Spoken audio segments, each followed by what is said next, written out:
Уважаемые ученые, уважаемые братья и сестры, мир вам и милость Аллаха.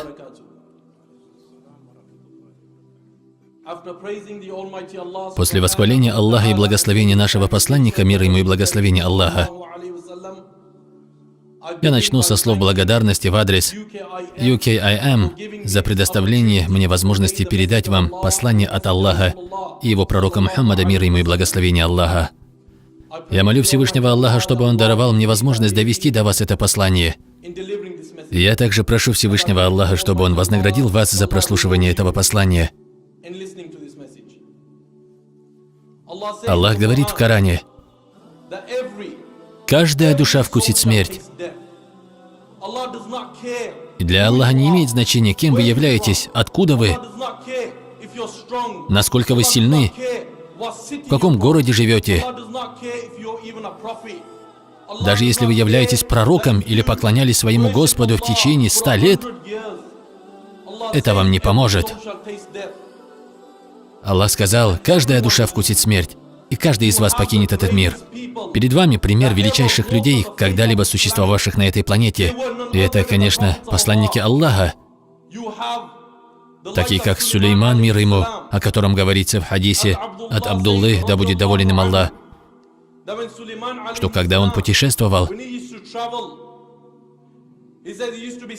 он обычно делал это на троне, который был окружен людьми и джиннами, сидевшими рядом с ним. Животные стояли позади его трона, а птицы защищали его от лучей солнца. В хадисе говорится, что сильный ветер поднимал и переносил его и его армию в различные земли. И несмотря на то, что Аллах даровал ему такое царство, Всевышний говорит, что каждая душа вкусит смерть. И Сулейман, мир ему, покинул этот мир. Для нас есть пример Мусы, мир ему. Он был одним из величайших пророков Аллаха, которому Аллах даровал посох. И когда Муса, мир ему, бросал его на землю, он превращался в большую змею. Именно этим посохом Муса, мир ему, ударил по морской воде, и разверзлось море, и стали обе стороны, как две великие горы. И Муса со своим народом пересекли море. Несмотря на то, что Муса, мир ему, был пророком Аллаха, тем, кто разговаривал с всемогущим Аллахом, Аллах говорит, что каждая душа вкусит смерть, и он покинул этот мир. У нас есть пример пророка Мухаммада, мир ему и благословение Аллаха, пророк Аллаха, статус которого настолько велик, что его имя написано на райских дворцах, его имя написано на глазах ангелов, на листьях дерева Туба. Степень этого пророка настолько велика, что сам Аллах возвеличивает его, говоря, что пророк обладает лучшим из характеров. Аллах говорит о нем: «Мы направили тебя только как милость к обитателям всех миров». И несмотря на то, что он был последним посланником, печатью и имамом всех пророков, Аллах говорит, что каждая душа вкусит смерть, и он покинул этот мир. Еще одним примером для нас служит имам Аль-Бухари. Имам Аль-Бухари был величайшим мухаддисом, который знал наизусть 10 миллионов хадисов посланника Аллаха, мир ему и благословение Аллаха. И несмотря на его феноменальную память, Аллах говорит, что каждая душа вкусит смерть, и он покинул этот мир.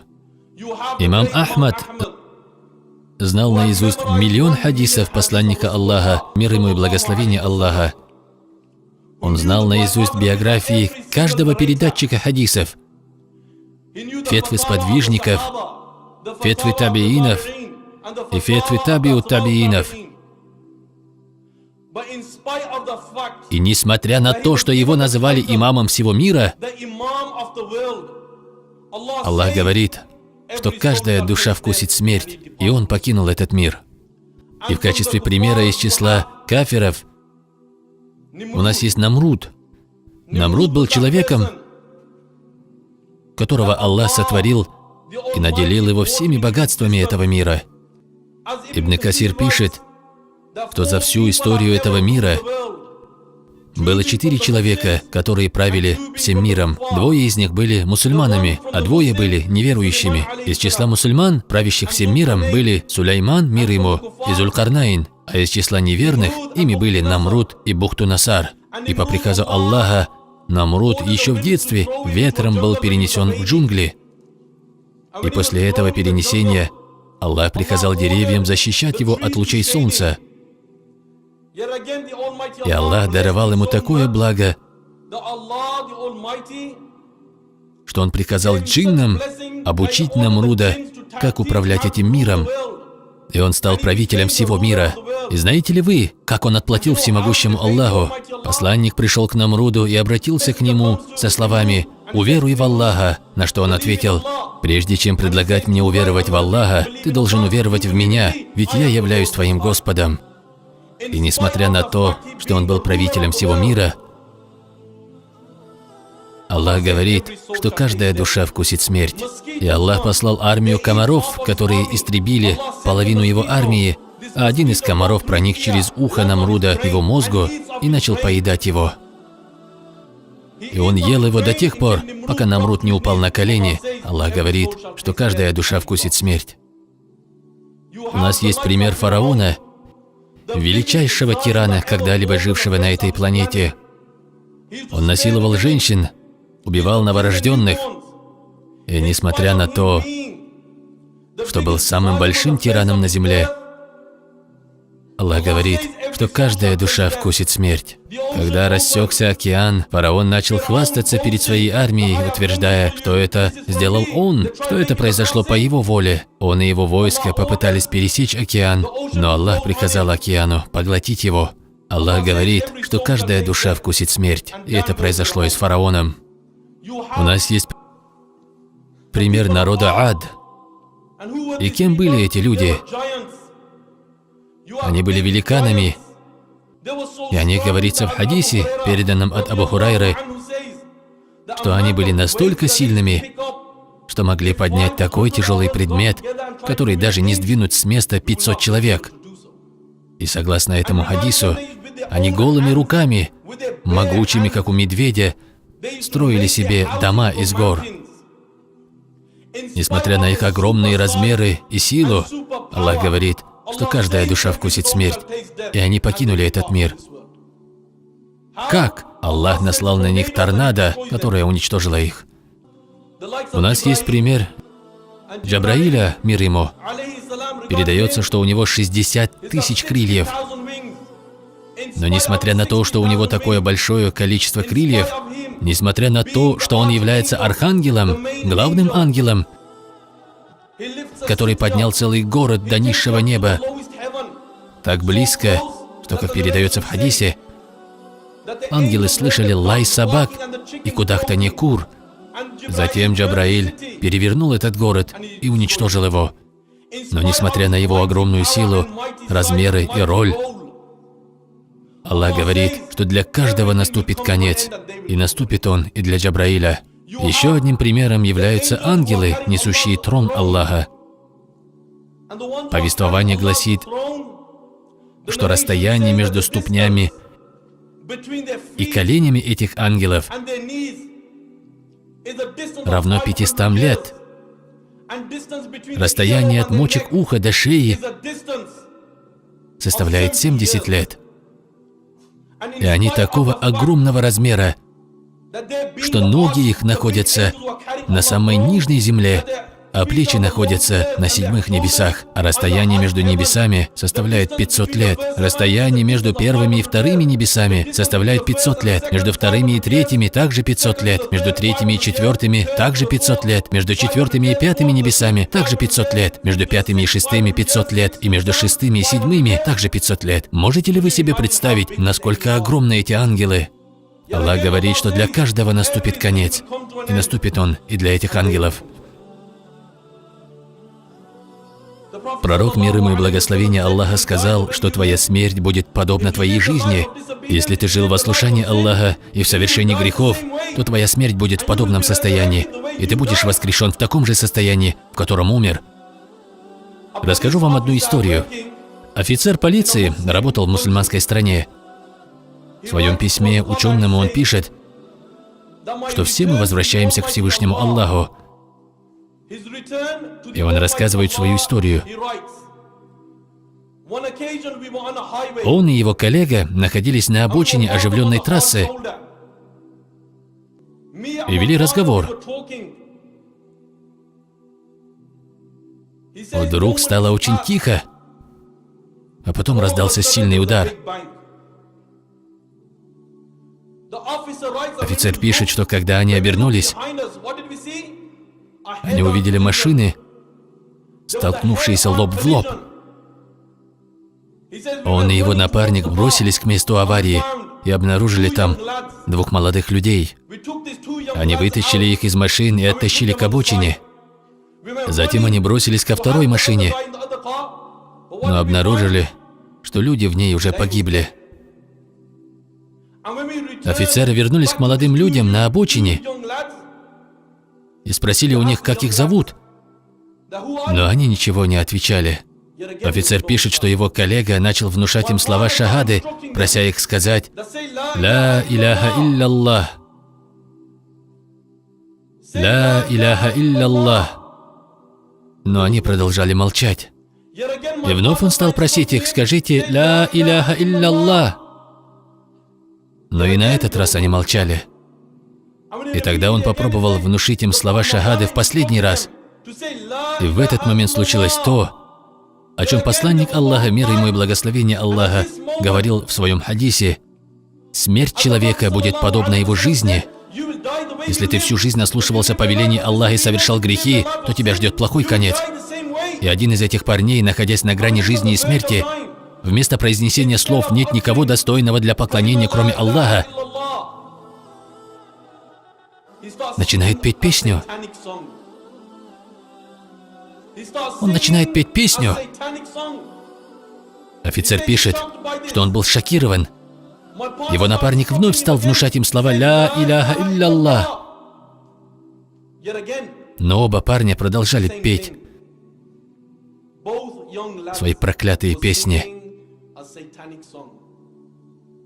Пророк, мир ему и благословение Аллаха, сказал, что смерть твоя будет подобна твоей жизни. Если ты жил в грехе и ослушании Аллаха, слушал музыку, то ты и умрешь в подобном состоянии. И каждый раб Аллаха будет воскрешен в том состоянии, в котором встретит смерть. И офицер пишет, что пока они ждали скорую помощь, оба парня умерли, не произнеся слов «Ля иляха илляллах». Не произнеся слов «Ля иляха илляллах». И это, зная, что посланник Аллаха, мир ему и благословение Аллаха, сказал, что тот, кто произнесет слова шахады в момент смерти, войдет в рай. И это, зная, что посланник Аллаха, мир ему и благословение Аллаха, сказал, что тот, кто произнесет слова шахады в момент смерти, и огонь ада будет запретен для него. Расскажу вам вторую историю.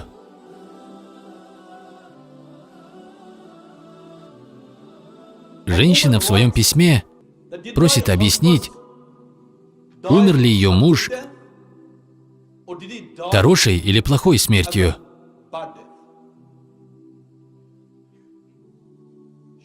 Она пишет, что она и ее муж сидели на диване и смотрели футбольный матч.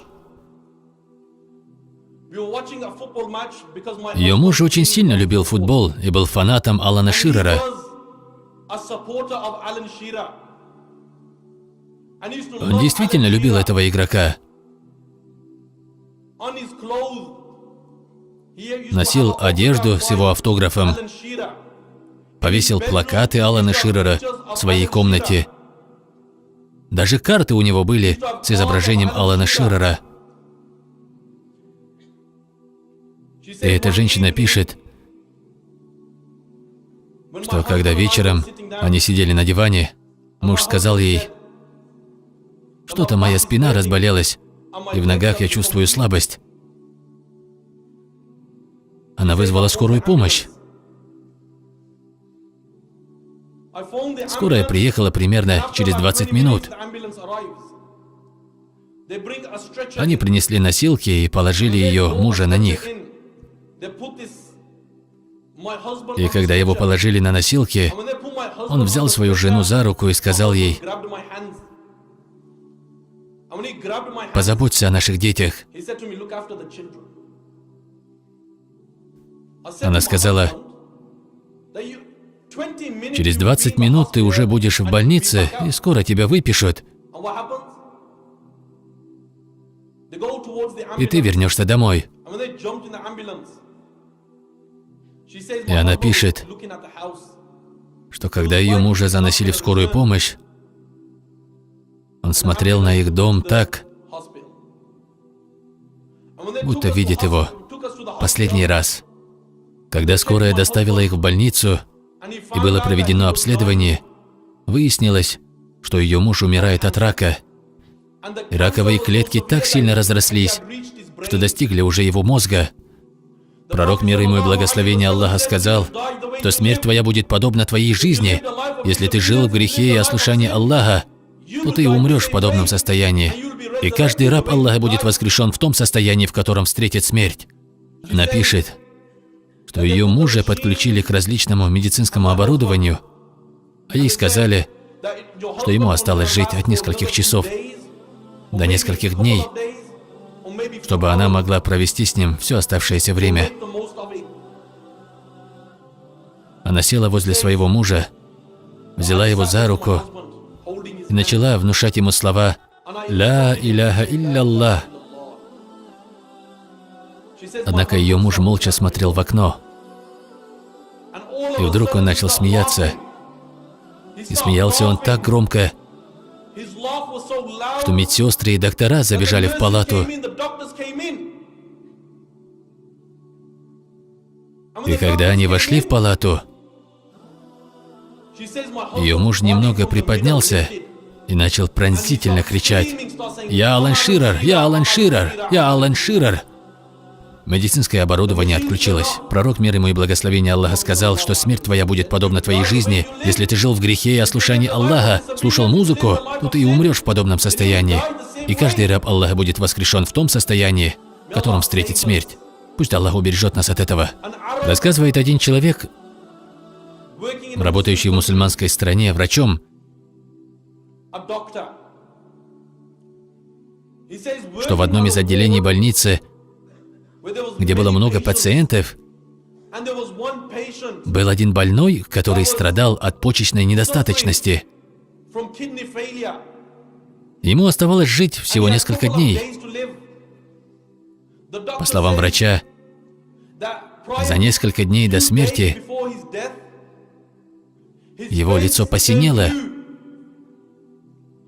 глаза его выступили из орбит, а из горла постоянно слышались характерные хрипы.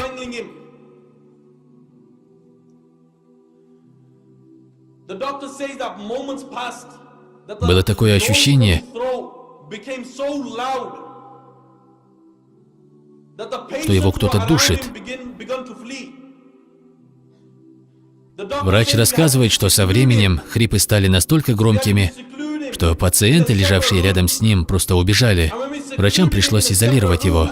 Они перевели пациента в отдельную палату, и после этого созвонились с его отцом и попросили его приехать.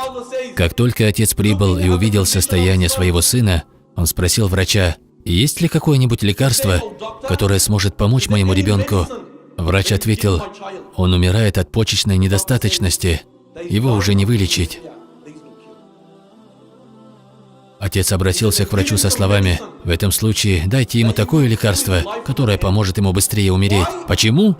Потому что я не могу смотреть на то, как мой сын так страдает. Почему?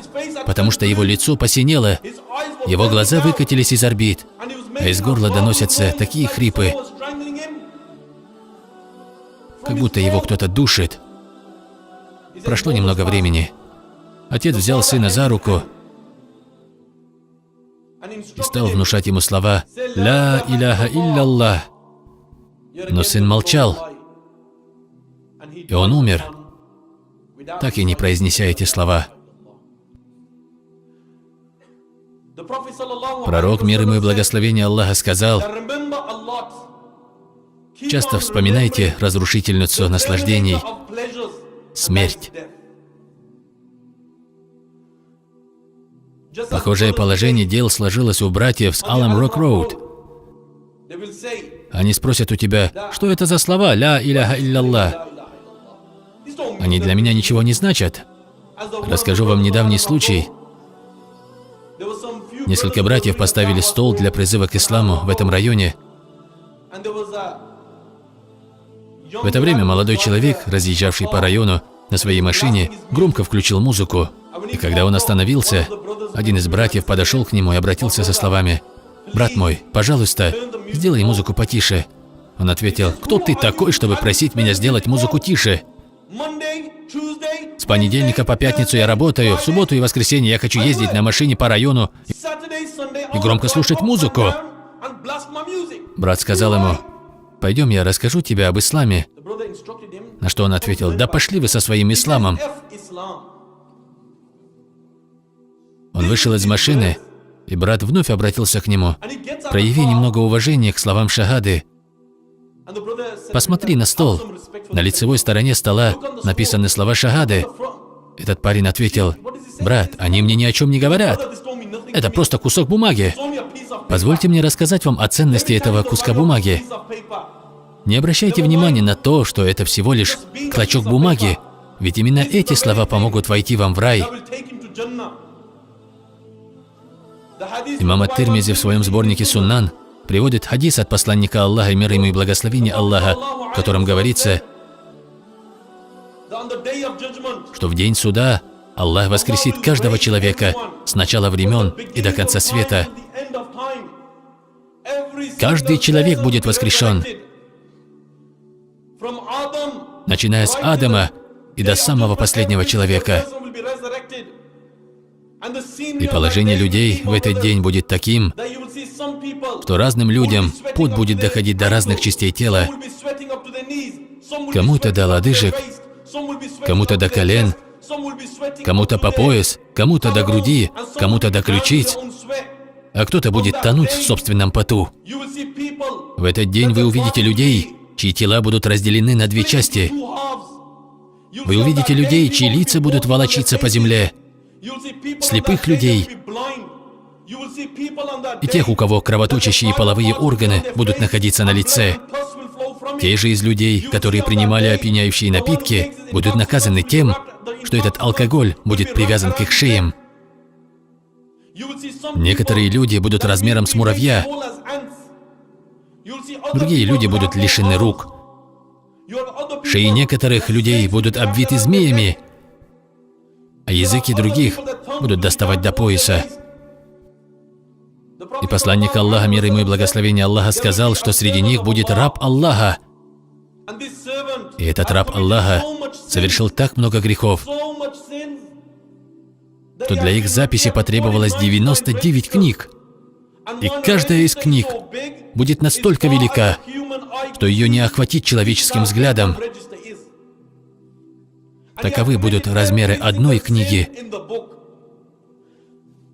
Аллах прикажет привести этого человека. Он предстанет перед Аллахом, и в этот день не будет преграды между ним и Аллахом. Аллах задаст ему вопрос, и человеку придется держать ответ. Аллах обратится к нему со словами: «Ты совершил так много грехов, что они заполнили 99 книг. Скажи мне,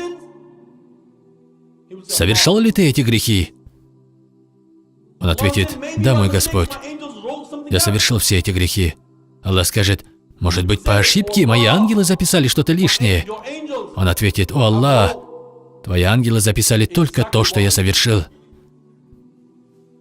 Аллах скажет ему: «Ты совершил одно благое деяние. Одно благое деяние. И знаете ли вы, каким было это деяние? Он засвидетельствовал, что нет никого достойного для поклонения, кроме Аллаха. И лист бумаги, на котором будет записано это деяние, принесут ему. И люди позади подумают, как можно сравнить лист бумаги с 99 книгами грехов, которые он совершил, когда размеры одной книги не охватить человеческим взглядом.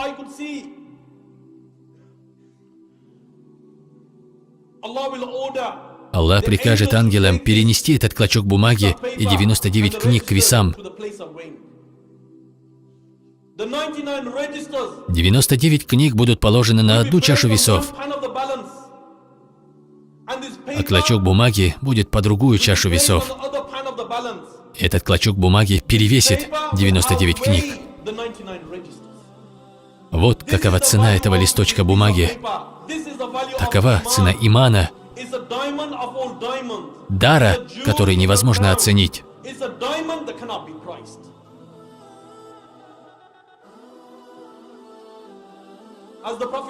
Имам Ахмад приводит в своем сборнике «Муснад» слова посланника Аллаха, мир ему и благословения Аллаха, согласно которым ангел смерти посещает человека 5 раз в день. Согласно другим версиям, передается, что число посещений составляет 7, 2 или 3 раза. И великий имам Куртуби пишет, что по утрам ангелы громко призывают людей: «О, достигший 40 лет, запасайся, совершай благие деяния, пока не стало слишком поздно». Когда человек достигает возраста 50 лет, ангелы вновь призывают его: «О, достигший 50 лет, твое время близится к завершению, твоя жизнь заканчивается, покайся, пока не стало слишком поздно». И вновь, когда человек достигает возраста 60 лет, ангелы взывают: «О, достигший 60 лет, ты забыл о наказании Аллаха? Ты забыл, что тебя ждет встреча со всемогущим Аллахом? Помните, что в этот день у вас не будет помощников». Если человек живет в ослушании Аллаха и в грехе, то согласно хадису от Тамима аль-Дари, ангел явится к нему в одной из самых ужасных форм. И такова будет участь грешников, неверных, лицемеров. Ангел явится к ним в самой ужасной форме. Как говорит имам Куртуби, ангел смерти настолько ужасный и настолько жуткий, что все ангелы в небесах боятся его больше, чем любой из вас боится дикого льва. А когда ангел смерти явится грешнику, неверному, лицемеру или тирану, то он предстанет перед ним таким образом, что его ноги будут на земле, а голова будет выше облаков. У него будет 12 глаз, а лицо его будет черным. Языки пламени будут вырываться у него изо рта и из носа. В руках он будет держать раздвоенный огненный железный прут. За его спиной будут стоять 500 ангелов с огненными прутьями и раскаленными углями. И когда они придут к грешнику, неверному, лицемеру или тирану, они не обратятся к нему со словами «Ассаляму алейкум».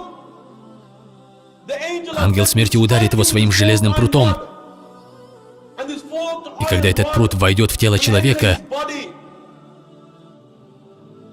он коснется каждой вены, каждого сустава. Согласно хадису, переданному от Абдуллы, да будет доволен им Аллах, когда этот железный прут проникает в тело человека и дойдет до его сердца, человек потеряет рассудок, он станет невменяемым. Затем ангел смерти начнет крутить свой прут, так что вены оторвутся от сердца человека.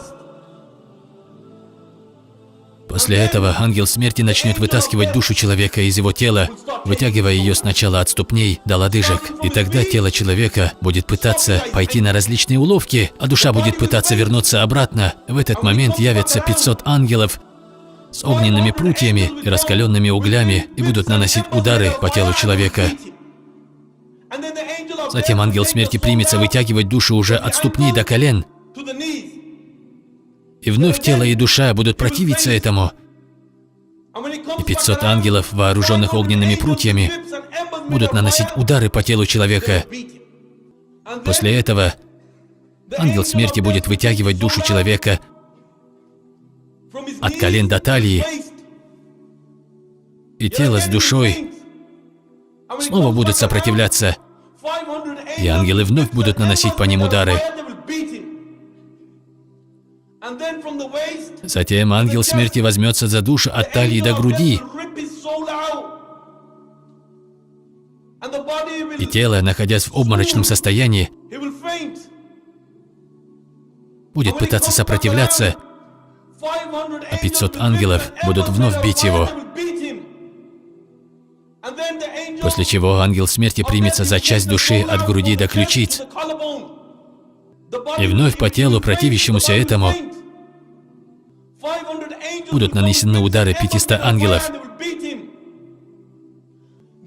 Затем ангел смерти приложит свой огненный прут к шее человека и обратится к нему со словами: «Ступай в огонь ада, туда, где бушуют палящие ветра, где напитком твоим будет бурлящая вода, а тенью твоей станет черный дым, туда, где нет прохлады, где нет ничего приятного, и душа человека будет окончательно выдернута из тела». И что же произойдет, когда душа покинет тело? Душа и тело человека начнут драться, а армия Иблиса начнет праздновать. Они будут праздновать. Будет принесен саван из адского огня, и человека обернут в этот грубый саван из адского огня. Явятся ангелы с небес и начнут поднимать тело человека на небеса. И в этот момент все места и улицы, как бы они ни назывались, в которых человек совершал свои грехи, возьмут слово. И произнесут они следующие слова: «Скатертью дорога, как хорошо, что мы избавились от этой отвратительной души». Ангелы возьмут этого человека и перенесут его на первое небо. И по пути они будут называть его самыми оскорбительными именами, которые он когда-либо слышал в этом мире. Когда они достигнут первого неба, ангелы спросят: «Чья это грязная, отвратительная душа, от которой исходит зловоние?» И другие ангелы ответят им: «Это сын такого-то». А теперь, что касается неверующих, то в отношении них посланник Аллаха, мир ему и благословение Аллаха, привел аят из Корана: «Они не войдут в рай, пока верблюд не пройдет сквозь игольное ушко». Разве когда-нибудь верблюду удастся пройти сквозь игольное ушко? Никогда. Затем раздастся голос с небес, и будет сказано: «Внесите его имя в список тех, кто отправится в ад». И тело человека будет брошено вниз, ибо наступит время могилы. В хадисе, переданном имамом Бухари от Асмы бинт Абу Бакр, говорится, что однажды она направилась в сторону мечети посланника Аллаха, мир ему и благословение Аллаха. А в это время пророк, мир ему и благословение Аллаха, читал проповедь. И внезапно поднялся сильный шум. Знаете, что стало причиной этого шума? Это плакали сподвижники пророка, мир ему и благословение Аллаха. Почему же они плакали?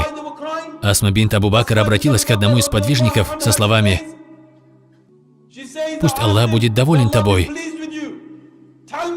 Какими были последние слова пророка, мир ему и благословение Аллаха?» Сподвижник посланника Аллаха, мир ему и благословение Аллаха, ответил ей, что последними словами посланника Аллаха, мир ему и благословение Аллаха, до того, как они начали плакать, было предупреждение, что в могиле они столкнутся с такой сильной смутой, которая будет подобна смуте Даджаля. У нас есть пример Умара, да будет доволен им Аллах, который был правителем правоверных, и мало кто мог сравниться с ним в силе или храбрости. Один из подвижников посланника Аллаха, мир ему и благословение Аллаха, рассказывает, что однажды они были с Умаром ибн Хаттабом, да будет доволен им Аллах. Они направлялись в сторону кладбища для совершения погребальной молитвы. И когда они достигли кладбища, Умар ибн Хаттаб вошел на его территорию, он начал плакать. Он сел рядом со старой могилой. После этого сподвижник подошел и обратился к нему со словами: «О, Умар, о правитель правоверных, скажи мне, что заставляет тебя плакать? Что так сильно опечалило тебя?» Умар ответил, что когда он прошел рядом с этой могилой, она обратилась к нему, и могила сказала ему: «О правитель правоверных, почему ты не спрашиваешь меня о людях, которые находятся во мне? О, Умар, ты знаешь, как я поступаю с ними? Ты знаешь, что я делаю с ними? Я разрываю их на кусочки. Я разрываю с них саваны. Затем я высасываю всю их кровь. Сдираю с них всю плоть. О правитель правоверных, знаешь ли ты, как я поступаю с ними? Я выворачиваю им плечи, ломаю руки, начиная с предплечий и заканчивая запястьями. Отделяю их бедра от талии, вырываю колени, стопы и лодыжки. Вот о чем плакал Умар ибн Хаттаб, да будет доволен им Аллах. Потому что это напоминало ему о могиле и тем испытаниям, которым он подвергнется в ней. И Умар, будучи сильным духом, начал плакать, и слезами были полны его глаза.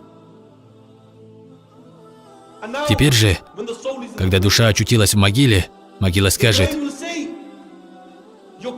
«Твой приход является злом. Я не рада тебя видеть. Из всех людей, что были во мне, ты тот, кого я ненавижу больше всех. И сегодня, когда ты ко мне явился, я покажу тебе, как я буду с тобой обходиться». Пророк, мир ему и благословение Аллаха, сказал, что когда душа окажется в могиле станет темно.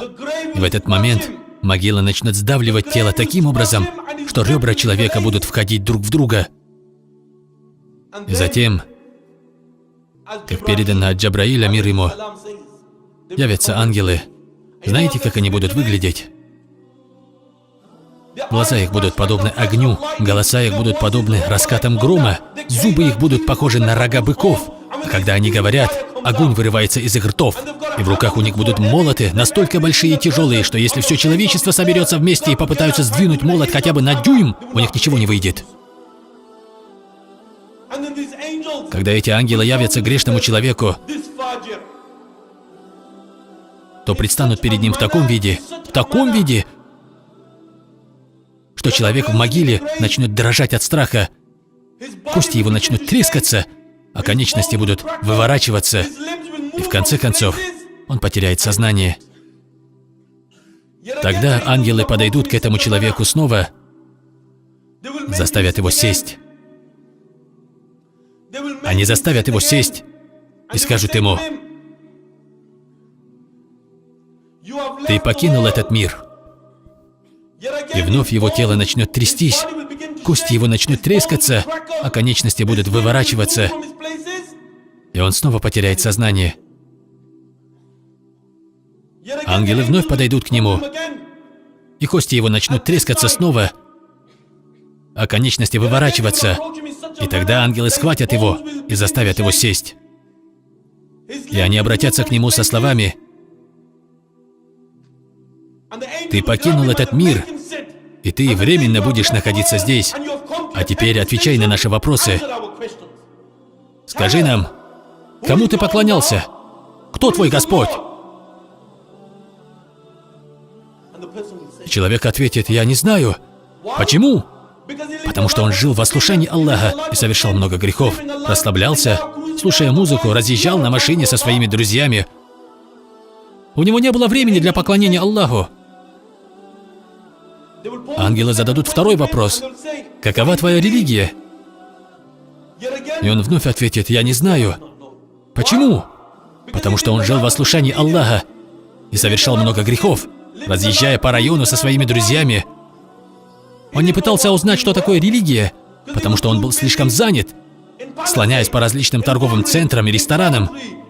У него не было времени для поклонения Аллаху. Поэтому он скажет, что не знает. И ангел задаст ему третий вопрос: «Что за человек был послан к вам?» И снова он ответит: «Я не знаю». Почему?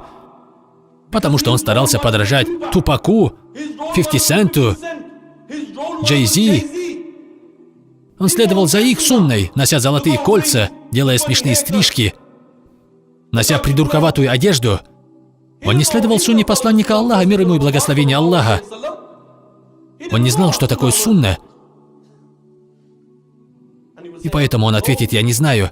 И ангелы скажут ему: «Может быть, в этом дело?» Ангелы возьмут в руки свои молоты, свои железные молоты, и ударят его. И они начнут бить его так сильно, что могила его наполнится огнем. Могила его наполнится огнем. И ангел скажет: «Обернись! Обернись!» И что же он увидит? Врата, открывающие дорогу в рай. И ангелы скажут ему: «О, враг Аллаха! Рай бы стал твоим пристанищем, если бы ты поклонялся Аллаху». Ангелы скажут ему: «Взгляни же под себя». Что же он увидит? Он увидит врата, открывающие ему дорогу в ад. И ангелы скажут: «О, враг Аллаха! О, враг Аллаха! Ад станет твоим пристанищем, потому что ты легко ослушивался повелений Аллаха. Это твое пристанище». И затем наказание в могиле продолжится. Согласно хадису от Абу Хурайры, да будет доволен им Аллах, в могилу такого человека будет помещено 99 змей, и в каждой из них будет так много яда, что если она выпустит его на землю, то на всей планете ничего не будет расти. И эти змеи будут кусать его вплоть до судного дня. Амр приводит хадис, в котором говорится, что в могилу явится слепой и глухой мужчина, и в руках у него будет молот, и он будет настолько велик, что если все люди соберутся, чтобы сдвинуть его с места, у них ничего не выйдет. Если он ударит молотом по самой большой горе, то гора превратится в пыль. И этот человек будет мучить его вплоть до судного дня. Для разных людей будут разные наказания. Современные люди, которые используют свой язык и руки не по назначению, будут сильно удивлены в могиле. В хадисе передается, что в могилы некоторых людей явится человек с железным крюком, и он будет стоять над лежачим навзничь обитателем могилы, вонзая крюк в его глаз с одной стороны и раздирая его до затылка. Затем он вонзит этот крюк в угол его рта и также разорвет его до затылка. Также он поступит с ноздрями человека, вонзив свой крюк и разодрав их до затылка. И наказание продлится вплоть до судного дня. И еще до того, как человек с крюком будет заканчивать разрывать одну сторону,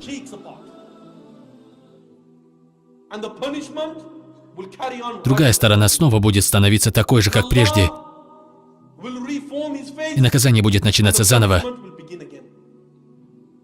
Пророк, мир ему и благословение Аллаха, говорит, что когда человека наказывают в могиле, каждое существо, помимо людей и джиннов, слышит его вопли. Что касается людей, которые злословят, клевещут за спиной, ложно обвиняют человека, распускают сплетни, неважно, с помощью ли интернета, мобильных телефонов или в своих обычных разговорах, в отношении этих людей пророк, мир ему и благословение Аллаха, сказал, что у этих людей будут медные когти, и они будут царапать себе лицо до тех пор, пока от него ничего не останется. И это наказание продлится вплоть до судного дня. Что касается людей,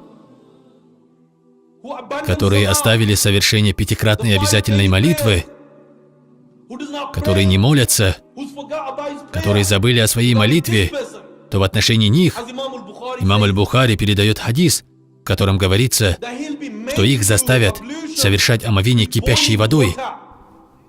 И когда эта горячая вода будет касаться их кожи, то кожа будет слезать с этих людей. И молитву в могиле их заставят совершать на коврике, сделанном из огня. И тогда могила раскалится, а насекомые будут поедать их тела.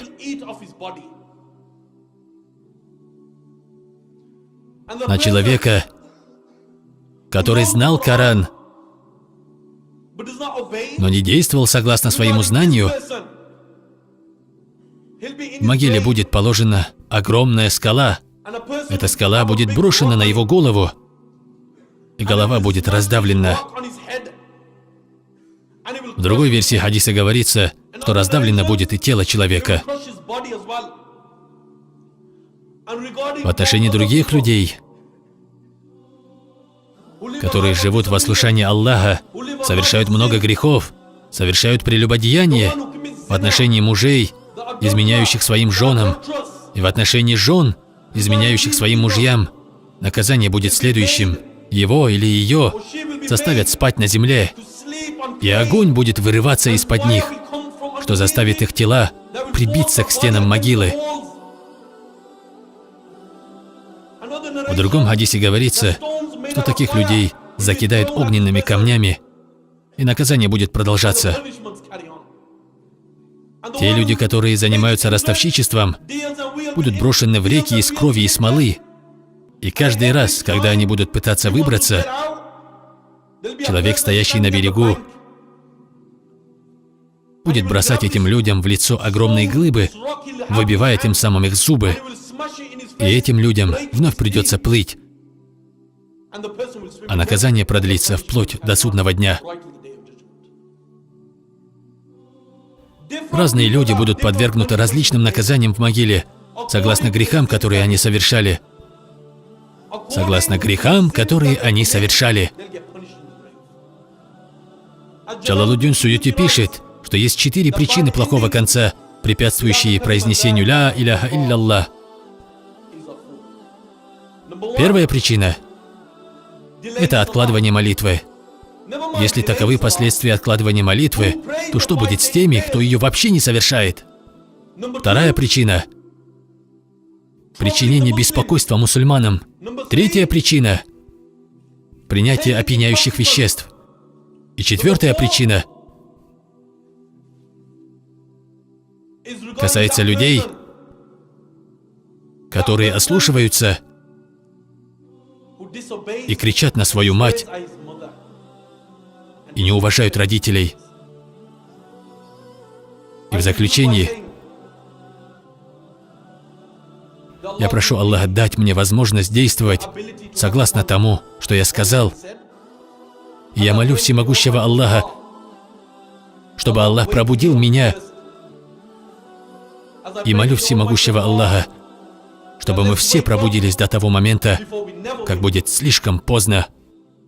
И пусть Аллах дарует мне и вам возможность действовать согласно тому, что было сказано.